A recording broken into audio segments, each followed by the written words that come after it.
Hello എല്ലാവർക്കും പുതിയൊരു വീഡിയോയിലേക്ക് സ്വാഗതം. നമ്മൾ ഇന്ന് ഈ വർഷത്തെ വൈറലായ ക്രിസ്മസ് ട്രീ ഉണ്ടാക്കാൻ പോവാണ് കേട്ടോ. അപ്പോൾ നമുക്ക് വീഡിയോയിലേക്ക് പോവാം. അപ്പോൾ ട്രീ ഉണ്ടാക്കാനായിട്ട് നമുക്ക് ആവശ്യം ഒരു ബേസൻ, പിന്നെ ഒരു 4 കോലാണ് കേട്ടോ. അപ്പോൾ അതെ നമ്മൾ കമ്പും ഇവിടെ സെറ്റ് ആക്കിയിട്ടുണ്ട്. അപ്പോൾ നമുക്ക് സ്റ്റാർട്ട് ചെയ്യാം.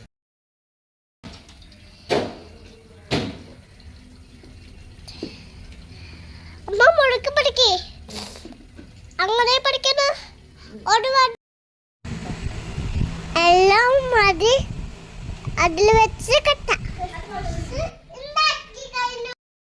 നമുക്ക് ഇതിൽ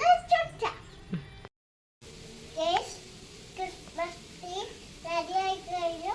ഇപ്പൊ മാല ഇട്ടു.